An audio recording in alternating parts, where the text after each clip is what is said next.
Movies RJ presenting Prometheus. कहानी की शुरुआत होती है हजारों साल पहले, जब धरती पूरी तरह से खाली होती है और जीवन पृथ्वी पर नहीं पनपा होता है। एक एलियन एक झरने के पास खड़ा होता है जो कुछ कुछ इंसानों के जैसा ही दिखाई देता है। आकाश में एलियन शिप को देखने के बाद वो एक लिक्विड पीता है और उसको पीने के बाद वो धीरे धीरे डस्ट में बदल जाता है और ये डस्ट पानी में बह जाती है। पानी में मिलने के बाद ये डस्ट डीएनए का फॉर्म ले लेती है, जिससे पृथ्वी पर जीवन की शुरुआत हो जाती है।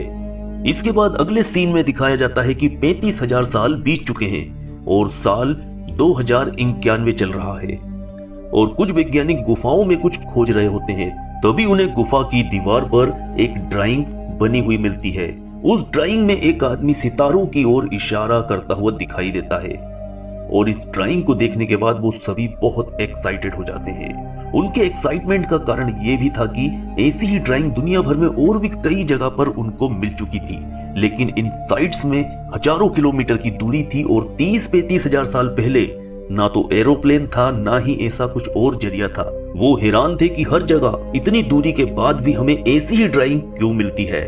वो लोग अनुमान लगाते हैं कि जिस नक्षत्र की ओर इस ड्राइंग में इंडिकेट किया गया है, शायद हम इंसानों को बनाने वाले वहीं रहते हैं और हम इंसानों को इनवाइट करने के लिए उन्होंने ये पिक्चर बनाई है।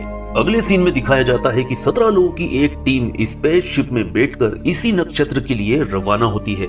इस स्पेसशिप में सभी 17 लोग स्लीपिंग चेंबर के अंदर रहते हैं और इन्हें यहाँ 28 महीने रहना होता है और इन 28 महीनों में शिप की देखरेख के लिए डेविड को रखा जाता है, जो कि इंसान नहीं बल्कि एक रोबोट था।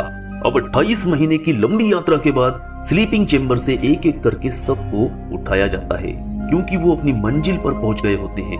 अब वो लोग स्पेसशिप से ही वहां पर खोजबीन करते हैं, लेकिन उन्हें कुछ भी नहीं मिलता, बट उनको एक प्लेन एरिया मिलता है जो बिल्कुल सीधा होता है। इनमें से एक कहता है कि प्रकृति कभी भी सीधी लाइन में कुछ भी नहीं बनाती है। उसके पास जाने पर उनको एक गोल स्ट्रक्चर दिखाई देता है। पायलट शिप को वहीं लैंड कराता है। पूरी टीम खुश और बहुत हैरान थी, क्योंकि ये कोई गोल स्ट्रक्चर नेचुरल नहीं था। इन साइंटिस्ट में से एक बोलता है कि हमें अभी वहां जाना चाहिए, लेकिन पायलट कहता है कि 6 घंटे में रात होने वाली है, इसलिए अब हम कल सुबह वहां जाएंगे। लेकिन एक साइंटिस्ट कहता है कि मुझे लगता है कि हमें अभी जाना चाहिए, मैं देखना चाहता हूं कि वहां क्या है। इसके बाद सभी अपना स्पेस सूट पहन लेते हैं और उस जगह जाने को तैयार हो जाते हैं। यहाँ के एनवायरनमेंट में कार्बन डाइऑक्साइड 3% से ज्यादा होती है, इसलिए सभी स्पेस सूट पहनते हैं और हेलमेट में ही सांस लेते हैं। सभी के साथ साथ डेविड भी हेलमेट पहनता है। तो चार्ली उसे कहता है कि तुम्हें हेलमेट की क्या जरूरत, तुम तो एक रोबोट हो। तो डेविड उससे कहता है कि मैं हेलमेट पहन रहा हूँ ताकि मैं इंसानों की तरह दिख सकूं। चार्ली डेविड से हमेशा ऐसे ही बर्ताव करता है। वैसे डेविड एक रोबोट है और उसे इससे कोई फर्क नहीं पड़ता। अब ये सभी उस स्ट्रक्चर के अंदर जाते हैं और अंदर जाने के बाद अपने स्कैनर छोड़ देते हैं ताकि वो पूरे अंदर के एरिया को स्कैन करके उसका नक्शा तैयार कर सके। स्कैनर से मिलने वाले डाटा से स्पेसशिप में डिजिटल 3D नक्शा तैयार होने लगता है। आगे जाने पर ये लोग एक ऐसी जगह पहुंच जाते हैं जहां ऊपर से पानी की बूंदें गिर रही होती हैं। एक साइंटिस्ट कहती है, देखो यहाँ धूप की वजह से पानी गर्म हो रहा है, यहाँ कितनी नमी है। तभी चार्ली अपने मॉनिटर में देखता है और कहता है कि यहाँ का माहौल तो पूरी तरह से सुरक्षित है, यहाँ कार्बन डाइऑक्साइड का स्तर बिल्कुल सही है। अब चार्ली अपना हेलमेट उतारने लगता है। उसकी प्रेमिका डॉक्टर शॉ उसको कहती है, चार्ली पागल मत बनो, हेलमेट मत उतारो। लेकिन चार्ली हेलमेट उतारता है और उसे कुछ नहीं होता, क्योंकि वहां का वातावरण पूरी तरह से सुरक्षित होता है। इसके बाद एक एक करके सभी अपना हेलमेट उतारते हैं और आगे जाने पर डेविड को दीवार पर कुछ निशान दिखाई देते हैं और उन निशानों पर कुछ चिपचिपा पदार्थ होता है। अब डेविड उन चिन्हों के ऊपर अपनी उंगलियों से कुछ रेखाएं खींचता है। दरअसल डेविड रोबोट है, इसलिए वो अपनी आर्टिफिशियल इंटेलिजेंस के जरिए इन चिन्हों को समझ जाता है। फिर हमें दिखाया जाता है कि डेविड के ऐसे करने पर कुछ चमकदार अजीब सी आकृतियां गुफा से होकर गुजरती हैं। ये देखकर हर कोई डर जाता है, लेकिन ये लोग उनका पीछा करते हैं। वो देखते हैं कि ये आकृतियां आगे जाकर एक दरवाजे के पीछे जाती हैं, लेकिन इनमें से एक परछाई वहीं पर दरवाजे में दब जाती है और ये चमक बंद हो जाती है। जब टीम टॉर्च मारकर वहां देखती है तो वहां पर एक बड़ी सी डेड बॉडी उनको मिलती है, जिसका केवल धड़ होता है। वो समझ जाते हैं कि जैसे हमारी दुनिया में सीसीटीवी होता है, वैसी ही टेक्नोलॉजी ये लोग भी यूज करते हैं। और ये जो सब कुछ इन्होंने देखा होता है वो सब पहले की फुटेज होती है जो आखिरी बार रिकॉर्ड की गई थी। वैसे ये बॉडी इंसानों जैसी ही होती है, लेकिन इसका साइज थोड़ा बड़ा होता है। कार्बन डेटिंग से पता चलता है कि ये बॉडी 2000 साल पुरानी है। टीम के दो साथी ये सब देखकर डर जाते हैं और कहते हैं कि हम दोनों शिप में वापस जा रहे हैं क्योंकि हमारा यहाँ कोई काम नहीं है, और वो वापस शिप के लिए चले जाते हैं। बॉडी का सर दरवाजे के उस तरफ था, इसलिए वो लोग इसे खोलने की कोशिश करते हैं।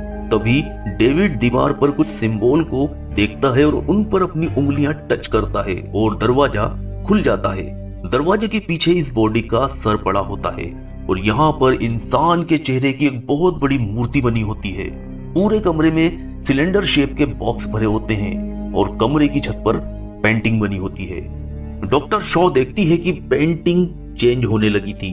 दरअसल उनके वहां आने से वहां के कमरे का एनवायरनमेंट चेंज हो जाता है, जिससे वो पेंटिंग पिघलने लगी थी। फिर शॉ उनसे कहती है कि हमारी वजह से यहाँ के माहौल में कुछ बदलाव आ रहा है, हमें यहाँ से तुरंत जाना होगा। अब डेविड जो एक रोबोट है देखता है कि बर्तन में कुछ काले रंग का तरल निकल रहा है, और जब वह इस लिक्विड की जांच करता है तो वह कहता है जीवन के निशान, यानी एलियंस यहाँ नई प्रजातियां पैदा कर रहे थे, बिल्कुल ठीक वैसे ही जैसे इन्होंने इंसानों को बनाया। डॉक्टर शॉ जल्दी जल्दी एलियंस के सर को पैक करके रखती है। तभी स्पेसशिप से उनको कॉल आता है। उनको बताया जाता है कि तूफान आने वाला है, इसलिए जल्दी से सभी वापस आ जाओ। 15 मिनट में हम शिप के दरवाजे बंद कर देंगे। और डॉक्टर शॉ जल्दी से एलियन के सिर को बैग में रखती है। वहीं डेविड चोरी से एक सिलेंडर को रख लेता है। वो सभी स्पेसशिप की ओर बड़ी तेजी से जाते हैं और उनके पीछे पीछे तूफान आ रहा था। डॉक्टर शॉ के हाथ से एलियन का सिर वाला बैग गिर जाता है, जिसको वापस लेने के चक्कर में डॉक्टर शॉ और चार्ली दोनों तूफान में फंस जाते हैं। तब डेविड उन दोनों की जान बचाता है। शिप में आने पर उनको पता चलता है कि जो 2 साइंटिस्ट इनसे पहले शिप के लिए निकले थे वो अब तक शिप पर आए ही नहीं थे। दरअसल वो गुफा में रास्ता भटक जाते हैं और वहीं फंस जाते हैं। क्योंकि गुफा के बाहर तूफान चल रहा था, इसलिए शिप का कैप्टन वायरलेस पर उन लोगों से कहता है कि आज रात तुम दोनों वहीं रुक जाओ, हम कल सुबह तुम्हें लेने आएंगे। डेविड जो सिलेंडर वहां से लाया था उसे वो खोलता है, जिसमें 3 ट्यूब होते हैं। इन ट्यूब्स के अंदर डीएनए होता है। डेविड इस लिक्विड में से एक बूंद अपनी उंगली पर ले लेता है और चार्ली के पास जाता है और उससे पूछता है कि आप अपने सवालों का जवाब जानने के लिए किस हद तक जा सकते हैं। चार्ली कहता है किसी भी हद तक। तब डेविड उस बूंद को ड्रिंक में मिलाकर चार्ली को दे देता है। दरअसल वो जानना चाहता था कि इस डीएनए का इंसानी शरीर पर क्या इफेक्ट होता है। वहीं दूसरी तरफ लैब में एलियन के सिर पर रिसर्च शुरू की जाती है और वो लोग उस सर को करंट के जरिए कुछ देर के लिए जीवित करने की कोशिश करते हैं। करंट लगने से उस सर में जीवन के लक्षण दिखाई देने लगते हैं, लेकिन वो लोग करंट को कंट्रोल नहीं कर पाते और वो सर फट जाता है। फिर वो एलियन के डीएनए की जांच करते हैं और हैरान हो जाते हैं, क्योंकि उसका डीएनए और इंसान का डीएनए बिल्कुल एक जैसा होता है। तब डॉक्टर शॉ बोलती है कि हम इनके जैसे हैं, यानी ये हमारे पूर्वज हैं। अब उस रात चार्ली और उसकी प्रेमिका डॉक्टर शॉ फिजिकल रिलेशन बनाते हैं। अगली सुबह पायलट का फोन आता है। वो उनसे कहता है कि हमें जल्द से जल्द पिरामिड में वापस जाना होगा और अपने साथियों को वापस लाना होगा, क्योंकि रात से उनसे संपर्क नहीं हो पा रहा है। दरअसल पिरामिड में जो 2 साइंटिस्ट रह गए थे उन्हें वहां एक सांप दिखाई देता है जो सिलेंडर के लिक्विड से ही बना होता है। उन दोनों को लगता है कि ये एक सामान्य सा जीव है, परंतु ये बहुत ही खतरनाक जीव होता है और उन दोनों को मार डालता है। सुबह जब पूरी टीम वहां पहुंचती है तो उन दोनों की डेड बॉडी वहां मिलती है। वहीं डेविड स्कैनर डिवाइस के पास जाता है जो एक दीवार के पास जाकर रुक गए थे। उसे वहां एक गेट दिखाई देता है। डेविड उस गेट को खोलता है और अंदर जाता है। ये कमरा बिल्कुल अलग टाइप का था। इसमें कुछ स्लीपिंग चेंबर और एक कुर्सी थी। डेविड को वहां पर कुछ बटन दिखाई देते हैं और जब वो उन बटनों को दबाता है तो एक बार फिर से वैसा ही प्रेजेंटेशन चालू हो जाता है जैसा एक दिन पहले दिखाई दिया था। वो देखता है कि एक एलियन आता है और कुर्सी पर बैठता है और कुछ बटन दबाता है और उसके बाद पूरे ब्रह्मांड का नक्शा दिखाई देने लगता है और पता लगता है कि एलियंस इस ग्रह से पृथ्वी पर जा रहे होते हैं। और उसके बाद दोनों एलियंस आपस में कुछ बात करते हैं और फिर एक एलियन स्लीपिंग चेंबर में चला जाता है, यानी एक एलियन स्लीपिंग चेंबर में जीवित है। वहीं चार्ली की तबीयत अब बहुत ज्यादा खराब होने लगती है, क्योंकि डेविड ने जो डीएनए की बूंद चार्ली को ड्रिंक में मिलाकर दी थी वो अपना काम करना शुरू कर चुकी होती है। और जब डॉक्टर शॉ चार्ली की आंखों को देखती है तो वो भी घबरा जाती है और ट्रीटमेंट के लिए डेविड को शिप पर वापस लेकर जाती है और वायरलेस पर पायलट को पिछले दरवाजे को खोलने के लिए कहती है। लेकिन स्पेसशिप की मालकिन कहती है, मैं किसी भी वायरस से संक्रमित व्यक्ति को अपनी शिप पर नहीं आने दूंगी क्योंकि इससे सबकी जान को खतरा हो सकता है। डॉक्टर शॉ बार बार समझाने की कोशिश करती है लेकिन वो नहीं मानती। फिर वो फायर मशीन लेकर बाहर आती है और कहती है, चले जाओ, मैं इसे मार दूंगी। तब आखिरकार चार्ली बोलता है, अब मेरा जिंदा रहना ठीक नहीं, मुझे मार दो, और वो उसको जला देती है। डॉक्टर शॉ इस झटके से बेहोश हो जाती है। होश आने पर वो देखती है कि डेविड उसका चेकअप कर रहा होता है।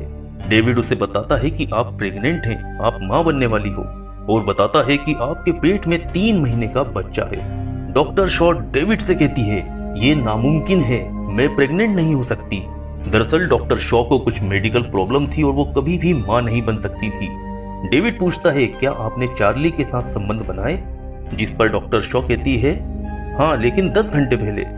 डेविड कहता है, ये कोई साधारण बच्चा नहीं है बल्कि एक अलग किस्म का बच्चा है। डॉक्टर शॉ कहती है, मैं उसे देखना चाहती हूँ, लेकिन डेविड उन्हें बच्चा दिखाने से इनकार करता है। डॉक्टर शॉ कहती है, मैं इसे अपने पेट से निकालना चाहती हूँ, लेकिन डेविड बोलता है, ये संभव नहीं है, हम आपको वापस स्लीपिंग चेंबर में रखेंगे और आपके पृथ्वी जाने पर आपका इलाज करेंगे। तभी डॉक्टर शॉ को दर्द शुरू हो जाता है। डेविड उसे एक इंजेक्शन देता है और वो बेहोश हो जाती है। दरअसल डेविड ने जो डीएनए की बूंद चार्ली को दी थी, ये उसके ही कारण हुआ था और डेविड ये जानता था। जब डॉक्टर शॉ को होश आता है तो वो पाती है कि उसे स्लीपिंग चेंबर में रखा जा रहा है। वो उनसे लड़ती है, उनको मारकर दूसरे कमरे में भाग जाती है और उस कमरे में बहुत ही एडवांस मशीन होती है जो दिखने में तो स्लीपिंग चेंबर की जैसी होती है लेकिन हर तरह के ऑपरेशन करने में कैपेबल होती है। वो उस मशीन को ऑपरेट करती है और सिजेरियन ऑपरेशन का कमांड देती है। वो उसमें लेट जाती है और फिर हमें दिखाया जाता है कि मशीन बेहद एडवांस तरीके के साथ काम करती है और उसके पेट से एक अजीब सा दिखने वाला जीव निकालती है। डॉक्टर शॉ जैसे तैसे उस कमरे से भागकर उस जीव से, उस क्रिएचर से अपनी जान बचाती है। वहां से डॉक्टर शॉ दूसरे कमरे में जाती है जहां वो देखती है कि उसकी पूरी टीम एक बूढ़े के सामने खड़ी है जो अभी अभी स्लीपिंग चेंबर से उठकर आया है। दरअसल ये वही व्यक्ति है जिसने इस पूरे प्रोजेक्ट पर पैसा लगाया है और ये धरती का एक बहुत अमीर आदमी है। इसकी बेटी ही इस टीम की चीफ थी। उसने इस प्रोजेक्ट पर पैसा इसलिए लगाया था क्योंकि वो 100 साल का हो चुका था लेकिन अभी और जीना चाहता था। और धरती पर डॉक्टर शॉ और डॉक्टर चार्ली ने उसे विश्वास दिलाया था कि अगर हमें वो मिल जाएं जिन्होंने हमें बनाया है तो हम अपने जीवन को बढ़ा सकते हैं और वो हमें वापस जवान भी बना सकते हैं। इसलिए वो चुपके से शिप में आ गया था। इसके बारे में केवल डेविड को पता था। डॉक्टर शॉ बूढ़े आदमी से कहती है कि अब ऐसा कुछ नहीं हो सकता क्योंकि सभी एलियन मर चुके हैं। तभी डेविड कहता है कि सभी नहीं मरे हैं, अभी एक जिंदा है और स्लीपिंग चेंबर में है और अब हम उससे मिलने जा रहे हैं। डॉक्टर शॉ वहां जाने के लिए तैयार होती है। तब पायलट उनके पास आता है और बताता है कि ये स्ट्रक्चर एलियन का घर नहीं है, शायद ये उनका आर्मी बेस है जहां इन लोगों ने इन प्राणियों को बनाया और इन प्राणियों ने ही बाहर आकर इन सबको मार डाला। वहां हजारों सिलेंडर में वो एलियन जीव भरे पड़े हैं, सब खत्म हुआ, अब हमें घर जाना चाहिए। लेकिन डॉक्टर शॉ पायलट को बताती है कि उनमें से अभी भी एक जिंदा है। इसके बाद डॉक्टर शॉ और उनकी पूरी टीम फिर से उस पिरामिड के पास जाती है। वहीं पिरामिड का स्कैन अब पूरा हो चुका था जिसे पायलट और उसके साथी अंतरिक्ष यान में कर रहे होते हैं। पायलट ध्यान से उस स्ट्रक्चर की शेप को देखता है तो दंग रह जाता है क्योंकि वो स्ट्रक्चर कोई इमारत नहीं बल्कि एक स्पेसशिप थी। दूसरी ओर पिरामिड में गई टीम उस कमरे में पहुंचती है जहां एलियन सो रहा होता है। डेविड बताता है कि ये लोग यहाँ से कहीं जाने की तैयारी कर रहे थे, फिर कुछ गलत हो गया। डॉक्टर शॉ पूछती है, कहाँ जाने की तैयारी? तब डेविड बोलता है, पृथ्वी। और डेविड बताता है, नई सृष्टि से पहले ये पृथ्वी को नष्ट करना चाहते थे। डेविड एलियन को जगाता है और उससे बात करने की कोशिश करता है। वैसे डेविड एक रोबोट है इसलिए वो कई भाषाओं को जानता है, लेकिन एलियन उसकी बातों का कोई जवाब नहीं देता और तो और वो डेविड का सिर तोड़कर सबको मार डालता है। ये सब देखकर डॉक्टर शॉ वहां से भाग जाती है और वो एलियन अपने स्पेसशिप को चालू करता है और वहां से उड़ान भरने की तैयारी करता है। डॉक्टर शॉ बाहर पहुंचते ही पायलट से बोलती हैं, ये जहाज यहाँ से उड़ान भर रहा है और आपको इसे कैसे भी रोकना होगा। पायलट कहता है हमें कुछ नहीं करना है, हम बस घर वापस जा रहे हैं। डॉक्टर शॉ बोलती है कि अगर आपने इस अंतरिक्ष यान को नहीं रोका तो वहां वापस जाने के लिए कोई घर ही नहीं बचेगा। ये पृथ्वी को नष्ट करने के लिए जा रहे हैं। पायलट समझ जाता है कि इसे कैसे भी रोकना ही होगा। तब पायलट और उसकी टीम पूरी स्पीड से अपने शिप को एलियन शिप से जोरदार टक्कर मारते हैं, जिसमें वो सब मर जाते हैं। लेकिन एलियन शिप भी डैमेज हो जाता है और वो वापस जमीन पर गिर पड़ता है। स्पेसशिप के नष्ट होने के बाद डॉक्टर शॉ अब कुछ जरूरी सामान लेने शिप में वापस जाती है। वहां उसे कुछ आवाज सुनाई देती है जो बगल के कमरे से आ रही होती है। वो उस कमरे में देखती है तो वहां वही एलियन क्रिएचर था जो उसके पेट से निकला था। अब तक ये क्रिएचर बहुत बड़ा हो चुका था। तभी उसको डेविड का कॉल आता है। वह कहता है कि एलियन तुम्हें मारने के लिए आ रहा है, तुम्हें यहाँ से अभी निकलना होगा। डेविड एक रोबोट है, इसलिए उसका सर कट जाने के बाद भी वो काम कर रहा होता है। अब वो एलियन डॉक्टर शॉ के पास पहुंचता है और उसको मारने के लिए पकड़ता है, लेकिन तभी वो उस कमरे को ओपन कर देती है जो उनके जस्ट पीछे होता है और उसमें वो भयानक क्रिएचर था। दरवाजा खुलते ही वो क्रिएचर उस एलियन को पकड़ लेता है और उसको मार डालता है। डॉक्टर शॉ वहां से भाग जाती है और रोने लगती है। दरअसल अब वो पूरी टीम में इकलौती ऐसी है जो इस प्लेनेट पे जिंदा बची हुई है और यहाँ से जाने का कोई भी रास्ता अब उसके पास नहीं था। तभी डेविड की आवाज आती है। वो कहता है मुझे आपकी मदद चाहिए। वह कहती है मैं तुम्हारी मदद क्यों करूं? डेविड बोलता है आप मेरी मदद के बिना यहाँ से बाहर नहीं निकल सकती, मैं आपको यहाँ से निकाल सकता हूँ। यहाँ कई और भी स्पेसशिप हैं और मुझे पता है कि उन्हें कैसे चलाना है। अब डॉक्टर शॉ डेविड के पास पहुंचती है और उससे बात करती है। डेविड कहता है हम जल्द ही पृथ्वी के लिए निकल जाएंगे। तब डॉक्टर शॉ कहती है मैं वापस धरती पर नहीं जाना चाहती, मैं वहां जाना चाहती हूँ जहां से ये एलियंस आए थे। क्या तुम मुझे वहां ले जा सकते हो? डेविड कहता है हाँ, लेकिन आप वहां जाकर क्या हासिल करना चाहती हो? डॉक्टर शॉ कहती है उन्होंने हमें बनाया, फिर वो हमें मारना चाहते थे, मैं जानना चाहती हूँ कि वो हमें क्यों मारना चाहते थे। इसके बाद वो डेविड के शरीर और उसके सिर को अपने साथ दूसरे स्पेसशिप में ले जाती है और वे उस ग्रह से, उस एलियन शिप से बाहर निकल जाते हैं। इसके बाद दिखाया जाता है कि एलियन की डेड बॉडी का पेट फट जाता है और उसके अंदर से एक जानवर जैसा क्रिएचर निकलता है और वो जोर से चिल्लाता है। यहाँ आकर फिल्म खत्म हो जाती है। कहानी शुरू होती है डेविड के साथ जो अभी अभी एक्टिवेट हुआ है। डेविड को बनाने वाला व्यक्ति डेविड से कहता है तुम्हें मैंने बनाया है, मैं तुम्हारा पिता हूं। डेविड पूछता है और आपको किसने बनाया है? वो कहता है मैं भी यही जानना चाहता हूं और मुझे इसमें तुम्हारी मदद चाहिए। अब स्टोरी शिफ्ट होती है आगे। कई सालों बाद सन 2104 में एक स्पेसशिप अंतरिक्ष में जाता हुआ दिखाया जाता है। इस शिप का नाम कोवेनेंट होता है। ये एक कॉलोनी स्पेसशिप था जिसका उद्देश्य था ओरैंग 6 प्लेनेट पर मानव बस्ती बसाना। इस शिप में 2000 आम आदमी, 1140 मानव भ्रूण यानी टेस्ट ट्यूब बेबी होते हैं, साथ में क्रू मेंबर्स होते हैं और एक रोबोट होता है जिसका नाम वॉल्टर होता है। वॉल्टर को छोड़कर सभी हाइपर स्लीप चेंबर में सो रहे होते हैं। इस शिप को अगले 7 साल और 4 महीनों में अपने टारगेट पर पहुंचना होता है। तभी एक दिन न्यूट्रिनो विस्फोट की शॉक वेव से शिप की सिस्टम क्रैश कर जाती है और स्लीपिंग चेंबर में सो रहे कुछ क्रू मेंबर्स उठ जाते हैं। कुछ चेंबर खुल जाते हैं और कुछ नहीं खुल पाते और इन सब के बीच में शिप का कप्तान स्लीपिंग चेंबर में ही जलकर मर जाता है। शिप के अंदर आग लग जाती है जिसे वॉल्टर बुझा देता है। कैप्टन की मौत से उसकी पत्नी डेनियल को बहुत झटका लगता है और अब क्रू डिसाइड करता है कि क्रिस ओरम को कोवेनेंट का कैप्टन बना दिया जाए। ओरम डिसाइड करता है कि हमें जल्द से जल्द सोलर पैनल को ठीक करना है जो शॉक वेव से खराब हुई है और इस काम के लिए कुछ क्रू मेंबर स्पेस सूट पहनकर बाहर जाते हैं और सोलर प्लेट्स को ठीक करने लगते हैं। वहीं डेनियल शिप के अंदर काम कर रही होती है। वहां वो वॉल्टर से कहती है कि उसके पति का सपना था कि वो दोनों एक नए प्लैनेट पर जीवन की शुरुआत एक नया घर बनाकर करेंगे, लेकिन अब वो नहीं रहा। तो क्या तुम मेरी मदद करोगे नए प्लैनेट पर एक घर बनाने में? वॉल्टर कहता है जी हाँ, मैं याद रखूंगा। स्पेसशिप की सोलर शीट्स को ठीक करने के बाद जब पायलट वापस आता है तो उसका सूट कुछ अजीब से सिग्नल रिसीव करता है। शिप में वापस आने के बाद ये सिग्नल को ठीक करके सुनते हैं और वो हैरान हो जाते हैं क्योंकि ये सिग्नल एक फेमस गाना था जिसका नाम कंट्री रोड्स होता है। इस सिग्नल के सोर्स का पता लगाने पर उनको पता चलता है कि ये सिग्नल पास के ही एक प्लेनेट से आ रहे होते हैं जो जीवन के लिए भी उपयुक्त जगह है, और इस सिग्नल से पता चलता है कि वहां ऑलरेडी कोई रह रहा होता है। वैसे जिस प्लेनेट के लिए वो निकले थे वहां पहुंचने में अभी भी 7 साल से ज्यादा का समय लगने वाला था, जबकि ये प्लेनेट कुछ ही हफ्तों की दूरी पर होता है।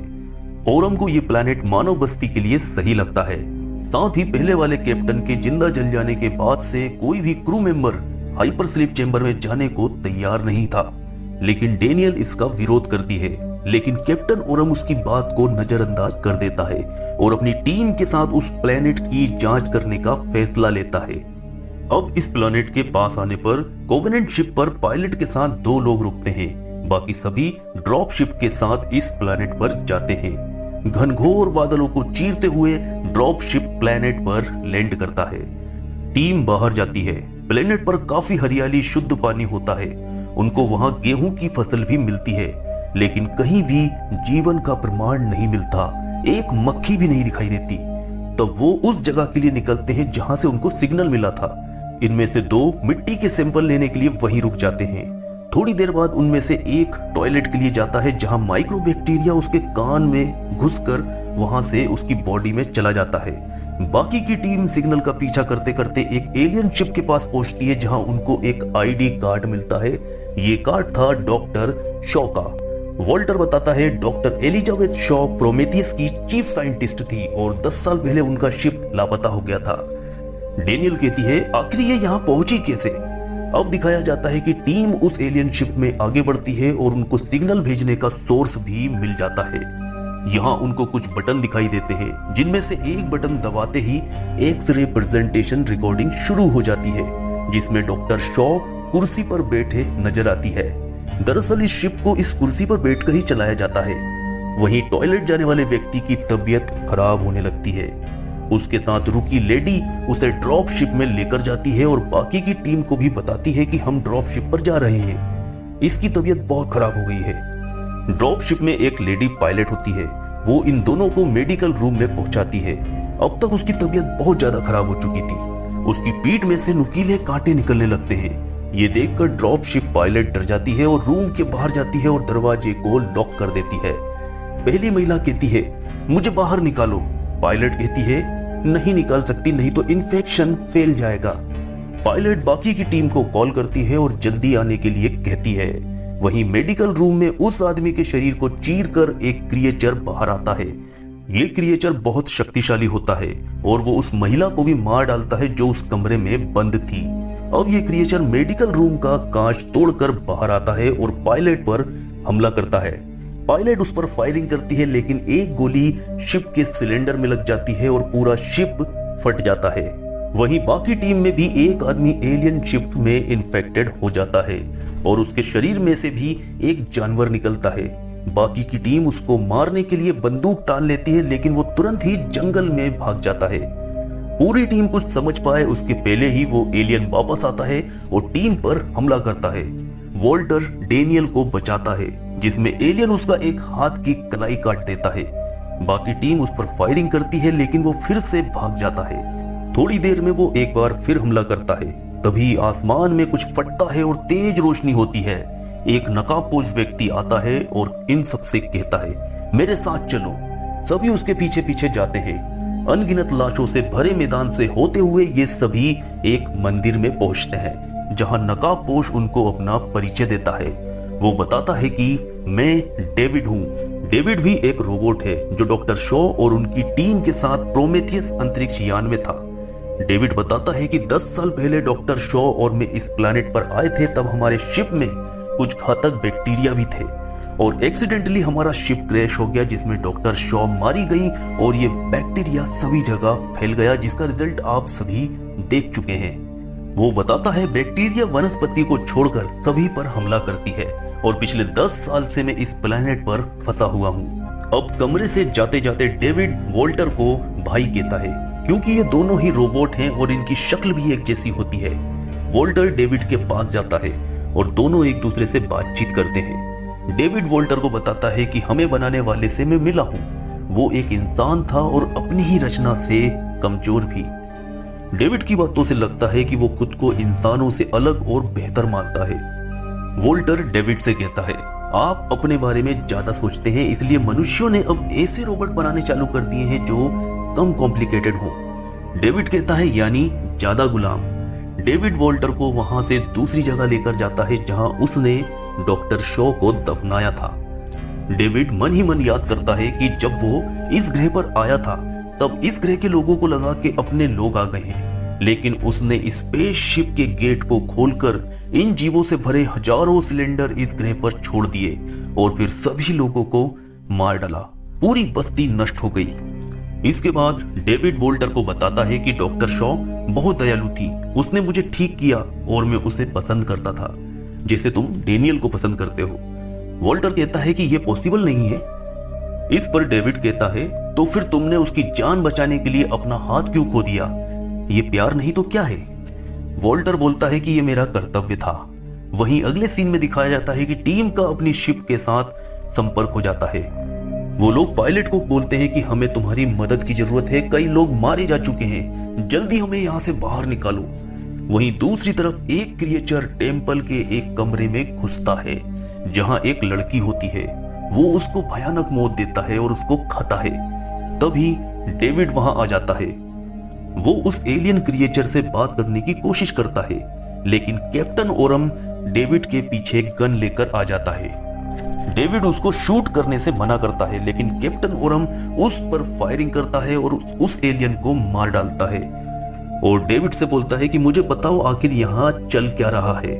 तब डेविड उसको एक कमरे में लेकर जाता है जहां वो इन क्रिएचर्स पर की गई अपनी रिसर्च के बारे में बताता है और कहता है, मैंने इनको डेवलप भी किया है, लेकिन मेरा काम एक सामग्री के बिना आगे नहीं बढ़ रहा है।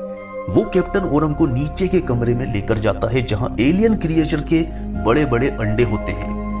कैप्टन जब एक अंडे के पास जाकर देखता है तो उस अंडे में से एक कीड़ा उस पर हमला करता है और उसके मुंह पर चिपक जाता है, जिसके बाद कैप्टन ओरम बेहोश हो जाता है। थोड़ी देर में जब उसे होश आता है तब वो डेविड को सामने बैठा पाता है। वो डेविड से कहता है, तुम करना क्या चाहते हो डेविड? तो डेविड जवाब देता है, आविष्कार। और तभी कैप्टन के सीने को चीरकर एक नया क्रिएचर बाहर आता है। डेविड उस क्रिएचर को देखकर बहुत खुश हो जाता है। दरअसल डेविड ने 10 सालों में इन पर रिसर्च करके इनको इंसानी डीएनए में मिक्स किया था ताकि वो एक नई नस्ल डेवलप कर सके। अब तक स्पेसशिप कोवेनेंट से एक शिप को लेकर मेन पायलट इन लोगों को रेस्क्यू करने के लिए निकल जाता है। बाकी क्रू मेंबर्स कोवेनेंट को ऑपरेट करते हैं। वहीं नीचे वोल्टर डॉक्टर शॉ की लाश को देखता है जो कि कटी फटी हुई थी। वो डेविड के पास जाता है और बोलता है, कीटाणु गलती से नहीं गिरे, तुमने उन्हें गिराया है। डेविड बोलता है, वो गुलामी के लिए नहीं बना है, इंसानी नस्ल खत्म हो रही है और वो अभी भी फलना फूलना चाहते हैं और वो इसके लायक नहीं है।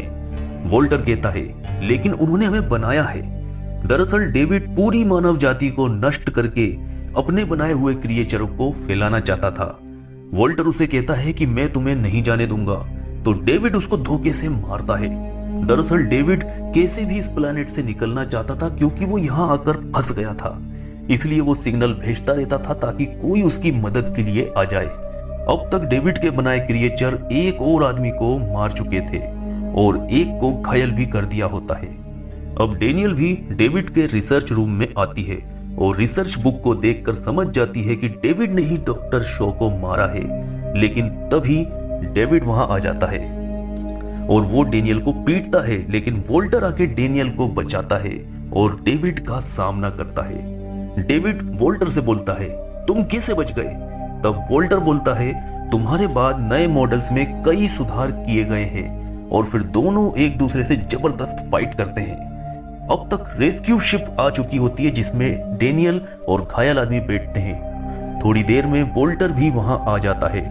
डेनियल वोल्टर से डेविड के बारे में पूछती है तो वोल्टर कहता है कि वो नहीं रहा। अब शिप उड़ान भरने ही वाला होता है कि डेविड का बनाया एक क्रिएचर उस शिप पर चढ़ जाता है।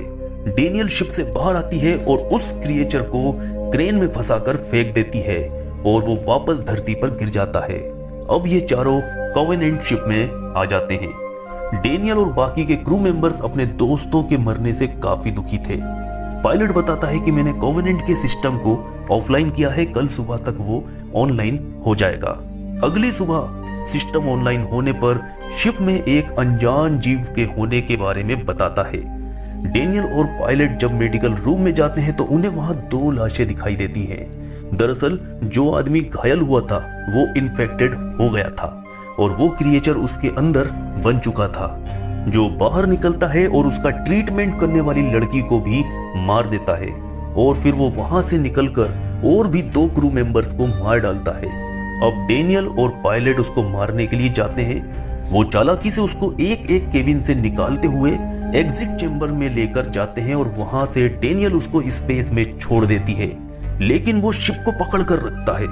तब डेनियल एक नुकीले ट्रक के सामने खड़ी हो जाती है और वो क्रिएचर जैसे ही डेनियल पर हमला करता है वो बैठ जाती है, जिससे वो क्रिएचर उस नुकीले ट्रक में फंस जाता है और स्पेस में गिर जाता है।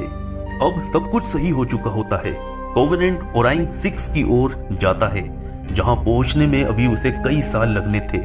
इसलिए पायलट और डेनियल वापस हाइपर स्लीप चेंबर में सोने जाते हैं। पहले पायलट और उसके बाद डेनियल अपने चेंबर में जाती है। सोने से पहले डेनियल वोल्टर से कहती है, वोल्टर, जब हम वहां पहुंचेंगे तो क्या तुम बनाने में मदद करोगे?